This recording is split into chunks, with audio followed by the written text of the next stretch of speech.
Binding energy initial से देखते हैं।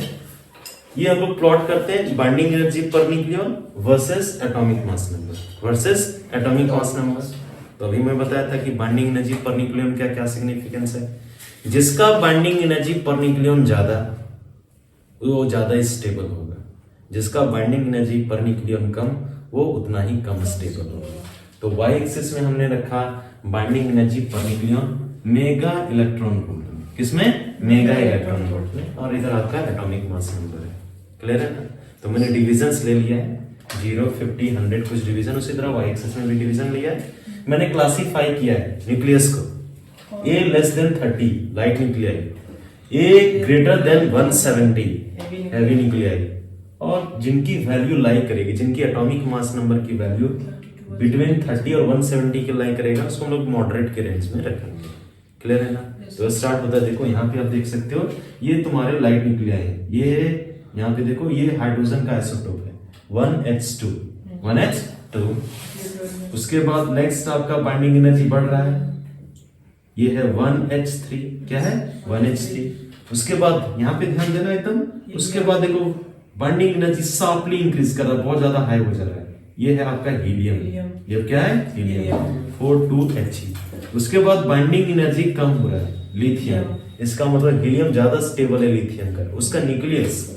उसके बाद फिर से बाइंडिंग एनर्जी बढ़ रहा है, कार्बन ज्यादा स्टेबल है, फिर नाइट्रोजन का, फिर ऑक्सीजन का दो isotope, oxygen 16, oxygen 18 less stable है। उसके बाद सल्फर, उसके बाद ये कब अपने पीक वैल्यू को ले रहा है, क्या ले रहा है पीक वैल्यू, जो कि आयरन के लिए, इसके लिए आयरन 56 होता है इसका एटॉमिक नंबर। कितना होता है एटॉमिक मास नंबर इसका 56 होता है।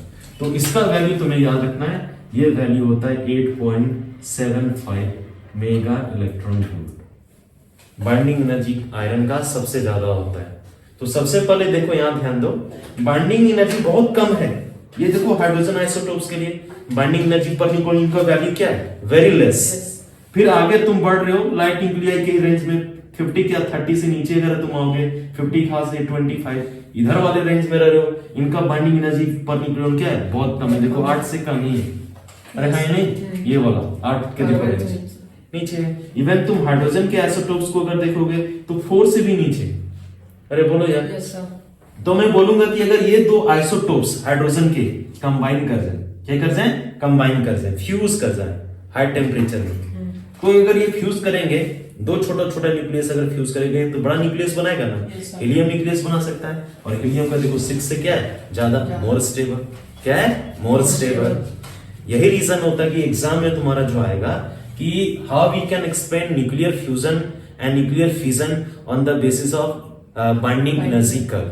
तो पहला पॉइंट तो इस बाइंडिंग एनर्जी कर्व से मुझे यही दिख रहा है कि जो आपके लाइट न्यूक्लियाई है, like the isotopes of hydrogen, their binding energy per nucleon is very less as compared to helium. So they will fuse or they will combine to produce a heavy nucleus like helium, which binding energy is more as compared to these isotopes. Means helium is more stable. सब लोग stability की तरफ जाना चाहता है। फिर अगर इस रेंज में अगर आओगे, मॉडरेट रेंज में आओगे, यहां से देखो 50 से अगर ऊपर कर दें और अगर 150 भी हम लोग चल जाएंगे, यहां तक देखो ऑलमोस्ट क्या चल रहा है, ये बराबर नहीं चल रहा है। उसके बाद फिर वापस आखिरी क्या कर रहा है डिक्रीज। तो हैवी न्यूक्लियस 170 को क्रॉस करो, किसको करो 170 को क्रॉस करो, तो देखोगे कि फिर से बाइंडिंग एनर्जी क्या करना रहा है डिक्रीज। पहले तो ऊपर जा रहा है, फिर ऊपर से किधर आ रहा है नीचे आ रहा है। तो फिर से बाइंडिंग एनर्जी पर न्यूक्लियन क्या कर रहा है डिक्रीज कर रहा है। इसका मतलब अगर यूरेनियम को तुम लो तो इसका binding energy as compare to this indium molybdenum कम है ना, अरे है ना यार। तो ये हैवी न्यूक्लियस का अगर भी अगर हैवी बन जाएगा तो और भी डिक्रीज आगे तरफ डिक्रीजिंग जा रहा है, तो इसके पहले इसको आना पड़ेगा। तो हैवी न्यूक्लियस क्या करता है ब्रेक करता है, हैवी न्यूक्लियस क्या करता है ब्रेक करता है, और जब ब्रेक करेगा तो उससे थोड़ा सा छोटा आएगा तो इस मॉडरेट में आ जाएगा, जिसका बाइंडिंग एनर्जी पर न्यूक्लियन क्या है ज्यादा है। इसलिए हैवी न्यूक्लियस क्या करता है ब्रेक करता है, क्या करता है ब्रेक करता है। तो heavy nucleus will break into 2 light nuclei which will be more stable as compare to this, जिसको हम लोग न्यूक्लियर फिजन भी बोलते हैं। क्या बोलते हैं फिजन। तो nuclear fusion and fusion can be explained on the basis of this binding energy curve. So अगर कोई पूछे कि what are the 3 basic features, ये बाइंडिंग एनर्जी कर्व के 3 बेसिक फीचर्स क्या हैं, तो सबसे पहले मैं बोलूंगा कि लाइट न्यूक्लियाई के लिए बाइंडिंग एनर्जी पर न्यूक्लियन भी कम है, उसके बगल अड़ोसी पड़ोसी के, अरे जैसे हीलियम का अड़ोसी पड़ोसी कौन है यहाँ पे, हाइड्रोजन है, तो इसका बाइंडिंग एनर्जी कम। और हैवी न्यूक्लियस भी अगर हम लोग जाए आगे तो बाइंडिंग एनर्जी भी क्या है, कम। तो हैवी न्यूक्लियस ब्रेक करेगा, क्या करेगा, ब्रेक करेगा तो बाइंडिंग एनर्जी बढ़ेगा। और यहाँ पे लाइट न्यूक्लियाई कंबाइन करेगा तब इसका बाइंडिंग एनर्जी क्या करेगा, इंक्रीज करेगा। तो न्यूक्लियर फ्यूजन ये हो गया, इधर आपका क्या होगा, न्यूक्लियर फ्यूजन। और मैक्सिमम बाइंडिंग एनर्जी किसका होता है, आयरन का 8.75 इलेक्ट्रॉन मेगा।